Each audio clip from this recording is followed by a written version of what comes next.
Okay, hey everybody, it's time for the last video for this channel.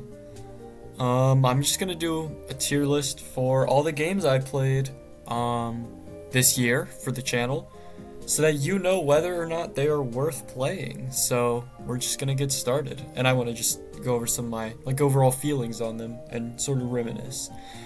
So the first game on here is Among Us. Uh, that's interesting.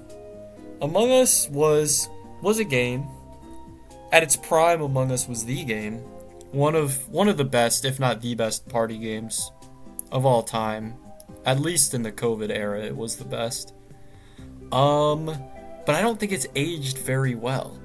There's essentially a better version in Goose Goose Duck now, which I highly recommend you try out with your friends if you play games like that. And it just feels outdated as a whole. Like, there aren't very many updates to it. What is there is still solid, and I have to respect it for what it was at its prime. But for what it is right now, I just can't view it as it was in its prime. So I think it's just gonna have to go in C.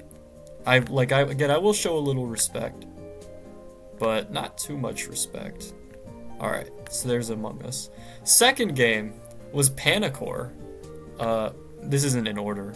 I don't know why the order is like this. I just uploaded them all. This is what it came out as. But anyways, Panicore was another interesting game. We played the demo, me and a few of my friends for that video.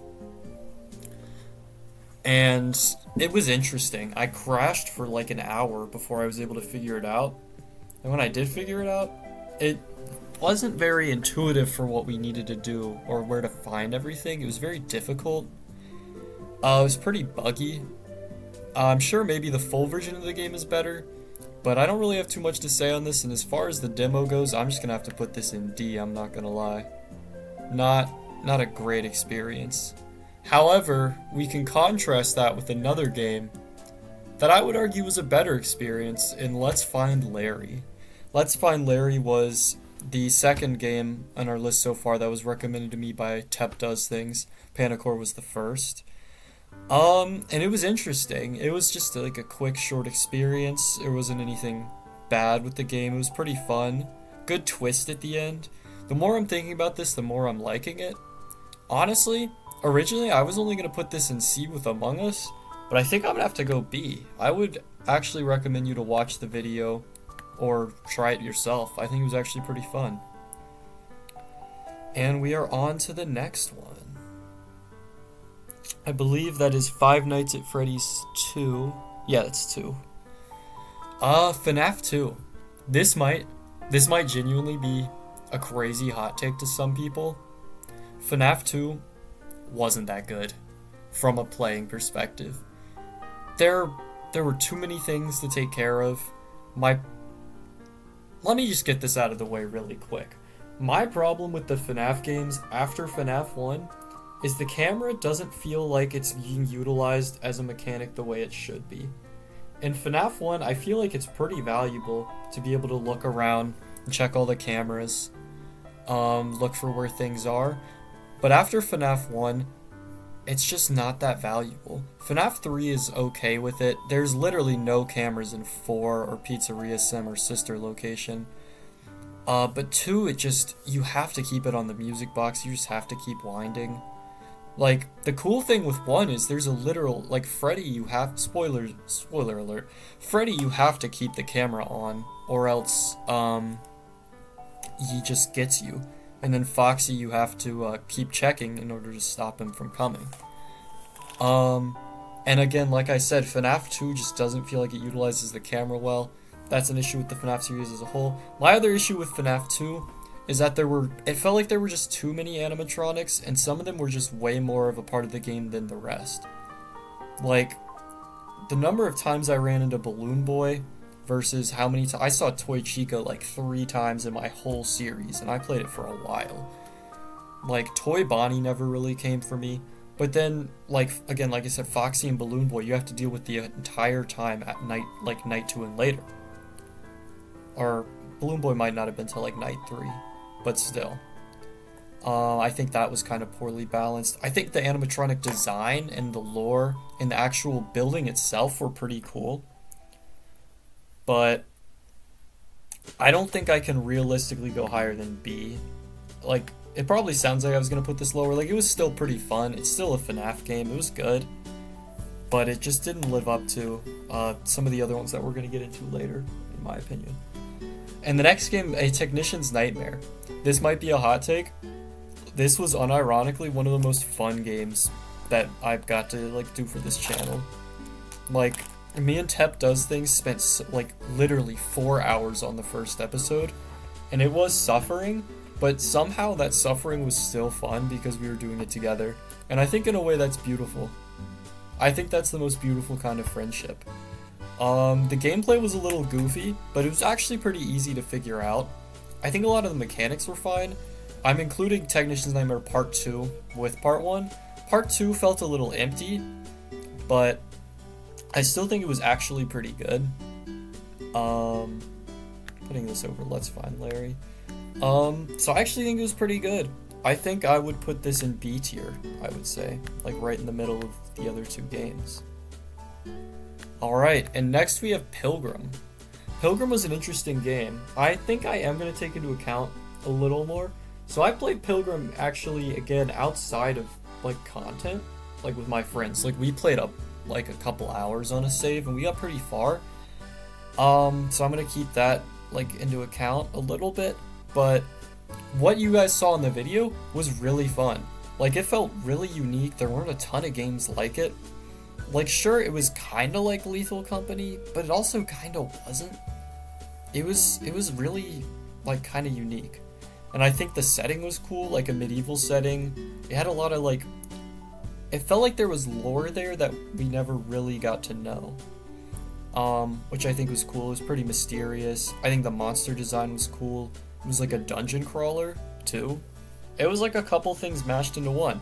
As a concept, I think Pilgrim was really cool. However, after a while, it got really repetitive and kind of boring, which I think is really unfortunate. I think the game was in early stages when we played it. I think it has since been getting updates, and I think it's changed a good amount. So I'd be willing to revisit this, because I haven't played it since probably like early November. But as it stands, I think this is just going to have to go in C tier.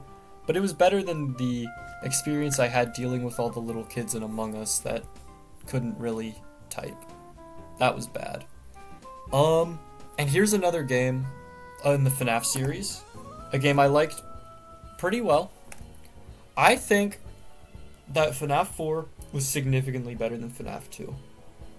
I think the gameplay was much more interactive and exciting, whereas in FNAF 2 you were hiding in the helmet, or you were flickering your flashlight, or you were just holding a button. It didn't really feel like you were moving or doing like a ton, even though you were busy, if that makes sense. But in FNAF 4, where you have to monitor the sound, you have to make sure you don't mess up your inputs to accidentally shine your flashlight or not close the door or open it too early. And then I think the variety of the animatronics was interesting, because you had Freddy, like, who would spawn on the bed, Foxy, who could get into the closet but would run back and forth, so you had to monitor his side, and you had Chica and Bonnie, Chica and Nightmare Bonnie, who would just come through the halls. I think that was actually pretty fun. I think constantly running back and forth and having to monitor so many different things at once made it really interactive. It was exciting, it was fast-paced, and I really liked the animatronic and, like, just overall visual designs. I think that between that and FNAF 2, it is a pretty big upgrade, which, again, might be a hot take. I think the real edge that I would say FNAF 2 had, I think the pizzeria is cooler than the house, even though I think the house was pretty well designed visually. And then I also think the animatronics were better designed, even though I like FNAF 4's animatronic designs a lot. So I would put it in A, above FNAF 2. So now we have the Dread mod, which I might be biased towards a little, because A, I played that a week ago, and B, it is far and away my most popular video. I'm not going to count that weird Brawl Stars replay I shared. That one was kind of different. Um, yeah, it had, as of right now when I'm recording this, it has 872 views, 43 likes, 21 comments. Um, yeah, it had so many views. Like more than anything besides the shorts and more than most of the shorts. Like I'm looking real quick. My reaction to the Bite of 83 was more. One of my Brawl Stars clips was more. My content warning clip was peak. I should include. No, I'm not gonna include shorts content. I'm not gonna include content warning. Content warning would probably go S though. So would Melee, which I also had a short on. I had a Buckshot Roulette short go to the moon. That was it. So it almost had more than all my shorts. But the mod itself wasn't fantastic in my opinion. I think maybe that was the point. The monsters felt a little unreasonable. They were like unkillable, at least by human hands. And I feel like it would be kind of cool if there was a way to kill them. Like I could have made a trap or something. Like if I were to play it again, I think my goal would be to try to kill something. But in gameplay, it was just the instant you saw one, you were pretty much just dead. Which I think did add something, but I don't think it added as much as it would have if they felt a little more down to earth. Like I understand the Siren Head just one-tapping you and being crazy fast. But the other stuff was just, I think, a little much. Also, the shaders on the mod pack were a little too dark. Like, I get that it is supposed to be dark because it's a horror mod pack. But I want it to be a little easier to see, which I think would have been kind of nice. But at its core, it's still Minecraft. So I'm going to go B. I'm going to put this between Technician's Nightmare and Let's Find Larry. Okay. Next game is Brawl Stars. Brawl Stars, I had a couple shorts, I think like 3. I had 2 videos of like highlights. Check those out. I go crazy with my Sprout gameplay. And then I had a replay of me fighting one of my friends in a ranked game that I won, by the way. Shout out, it's Prime 20. Might link his channel. Might not. Who knows. But Brawl Stars is my favorite mobile game of all time. I used to be a big Clash Royale player back in the day. Sort of just got off that, and then when Brawl Stars was released, I saw in the school cafeteria one of my friends playing it. And I saw him. I don't remember what it says when you win like a showdown game, but it says like you were number 1 or something. I was like, wait, it's like Fortnite but mobile kinda, because this was, I'm pretty sure, after Fortnite Mobile got taken off the App Store because of the whole like lawsuit between Epic and Apple about money from in-app purchases. That's besides the point. But I saw it and I was like, this is great. So I started playing January of 2019, I want to say. I believe it was 2019. And I've played on and off ever since. I've taken a couple breaks. But I played it pretty consistently, and again, like I said, it's really fun. It's a great mobile game. I highly recommend you play it. It's very free-to-play friendly, which is something that I really like about it compared to a lot of other mobile games, like Clash Royale, for example. Next game is Lost in Vivo. Lost in Vivo was an experience. I believe that was the longest series on my channel. I can check that real quick. And with it being the longest series on my channel, I felt like it dragged out a little long.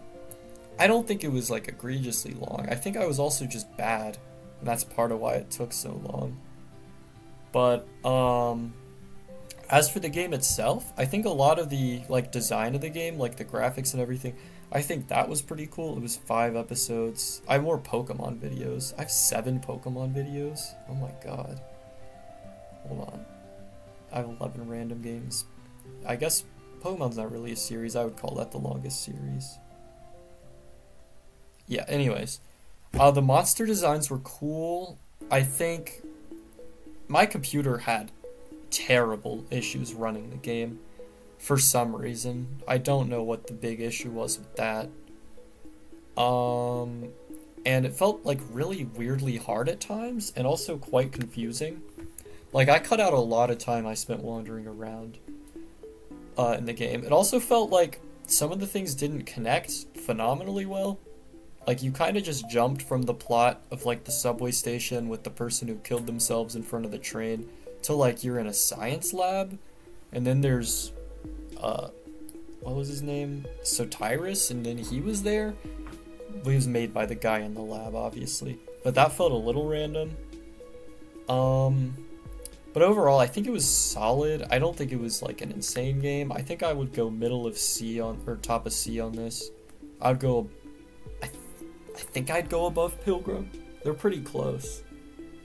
But I think that's what I would do for now. And the next game is No Players Online.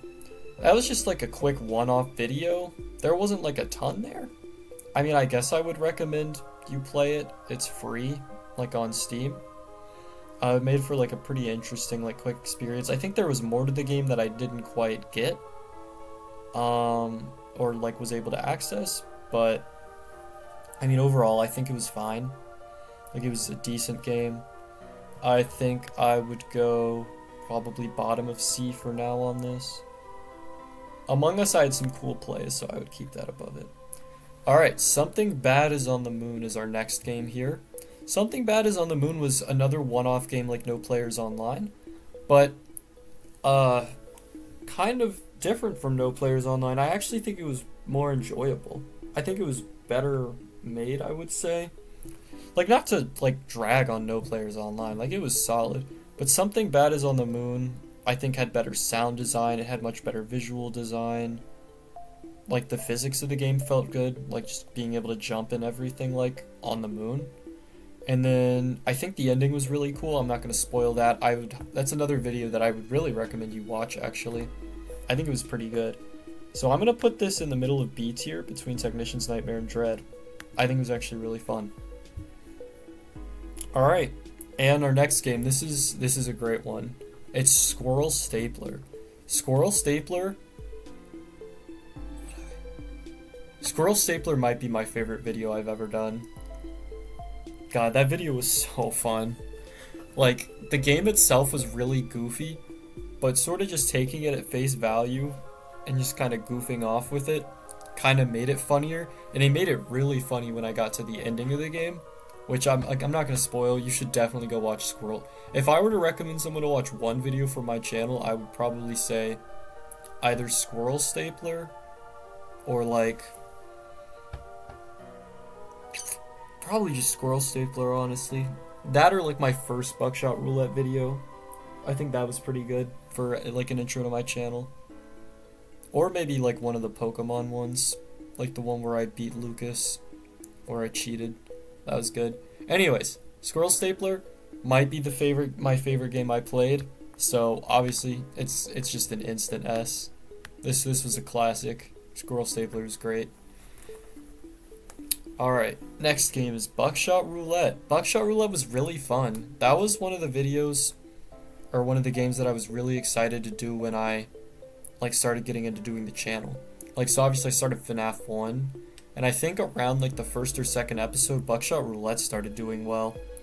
I saw some streamer do it, and then I did my video, and then, not to say Markiplier was inspired by me or anything, but like a day after I published my video, Markiplier published his. So you can say, perhaps, that I am Markiplier's biggest inspiration for his content, in a way. But besides that, it's a really fun game. It's pretty RNG based, but I think there's actually a lot of thinking and like calculating odds and stuff that goes into it. I wanted to play Buckshot Roulette multiplayer at some point, but I didn't have time to get around to that, unfortunately. But I think it was a great game. I would put this right below FNAF 4, at the bottom of A right now. It was a good game. Oh boy. Here we go. Five Nights at Freddy's 3. What to say about this game? Five Nights at Freddy's 3, huh? It was a game. It was one of the FNAF games I played. It It was also one of the experiences I had. Yeah, the game sucked. I'll just say it. The only redeeming quality about the game for me is A, we got a great Springtrap design. And B, you actually had to use the cameras in this game to like not just stare at one location. In fact, cameras are really important to this game because you have to keep track of where he is so you can actually not waste your audio lures.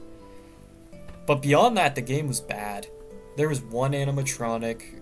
There was almost nothing to do. You just flick through cameras, audio lure, and then you reboot. Like, the phantoms were almost a non-factor. Like, I barely ran into them. Like, Phantom Balloon Boy got me every single time until, like, the last episode when I went through my training arc. But beyond that, like, Foxy didn't appear too much. It was pretty easy to avoid Freddy, and then I didn't even see, like, any of the other ones. I think I saw, like, Phantom Chica or something on the last episode. I was, like, shocked. I didn't even know there were other ones. I know there are now. I think there's a Phantom Puppet. I think there's another, like, 2 that I don't even remember.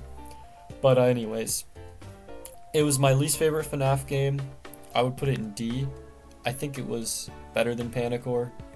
I don't even know why I have an F. I don't think I'm going to put a game in F. Or, keep watching, I might put a game in F. But here we have a game that is really different from FNAF 3.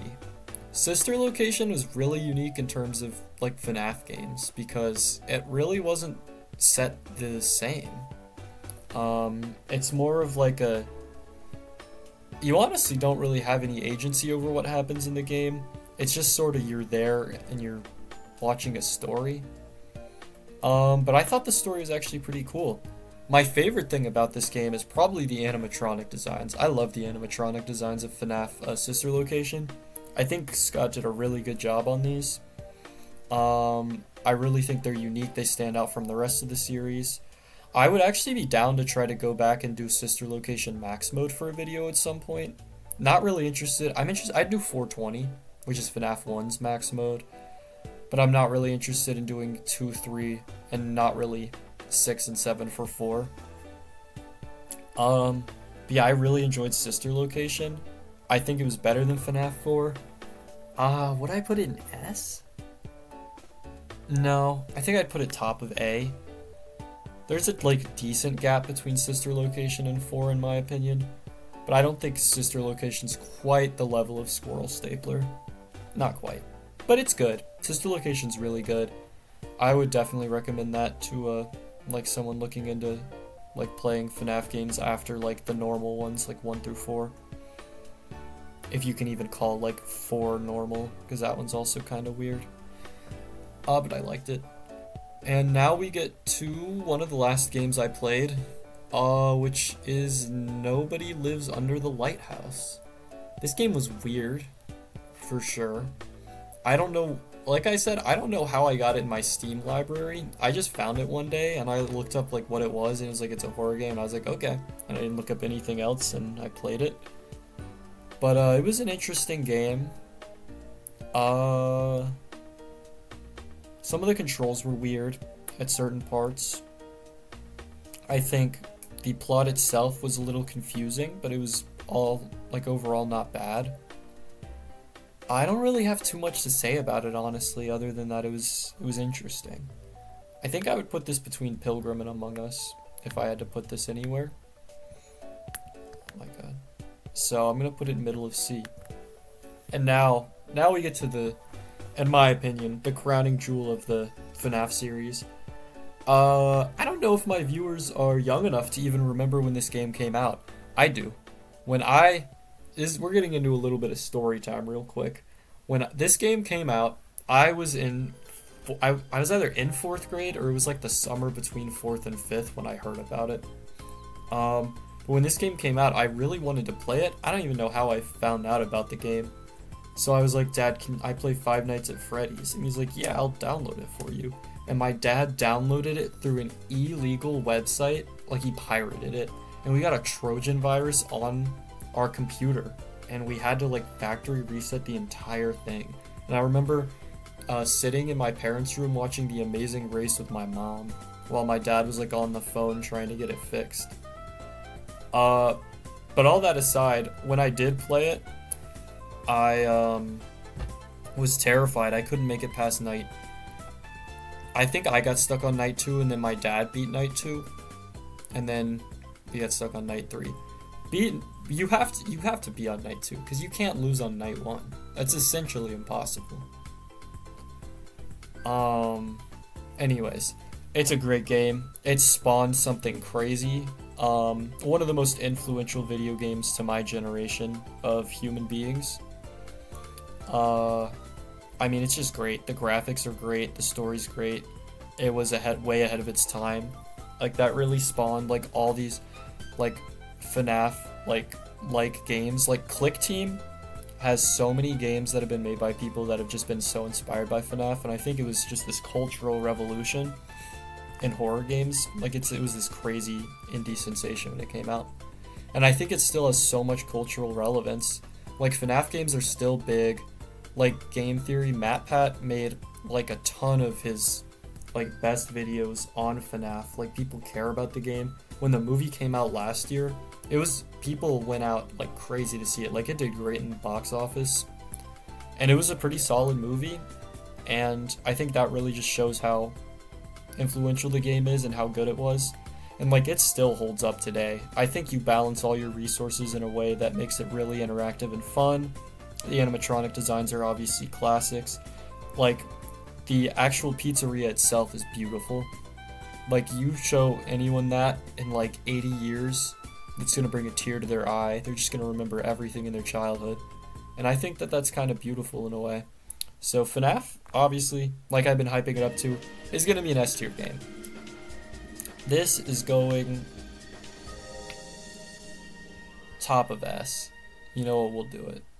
Can I put it? I might have to move Brawl Stars over. Sorry, Brawl Stars. FNAF's going top of S. One of the best games of all time. I'll just go out and say it. Okay, we're gonna do... Can I do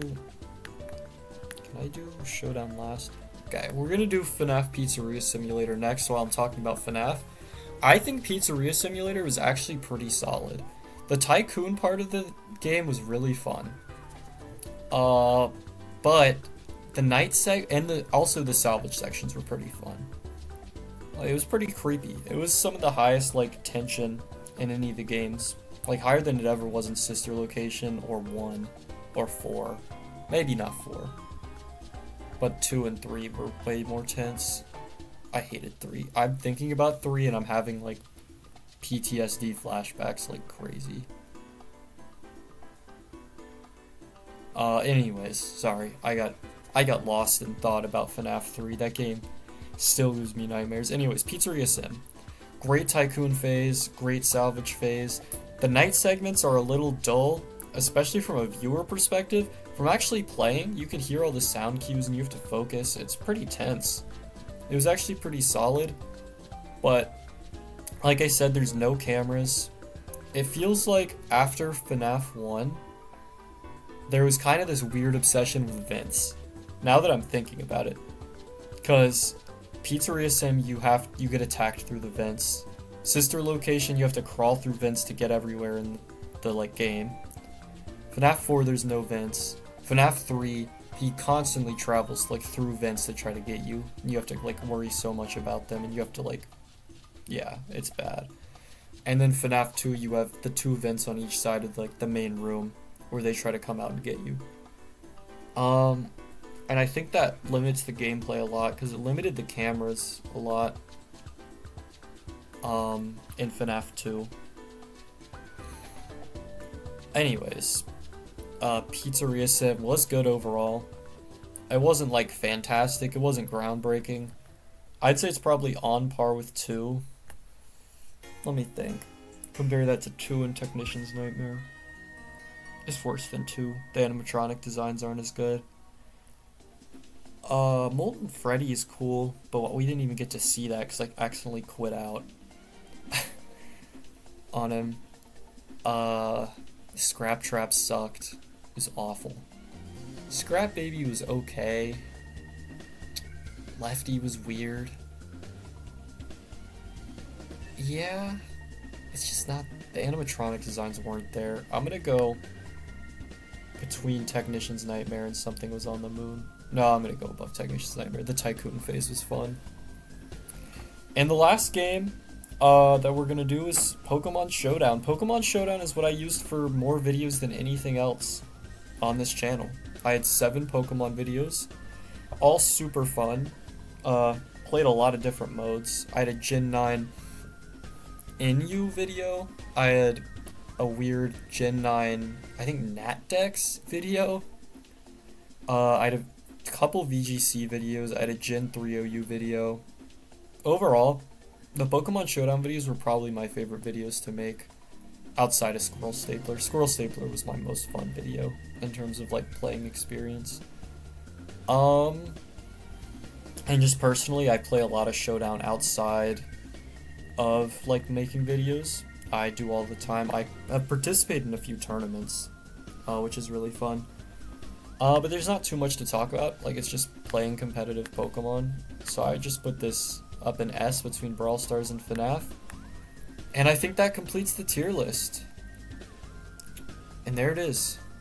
That was the last video for this channel. I want to thank everyone who stuck around this long in this video and stuck around this long over the course of my whole channel. It was really fun.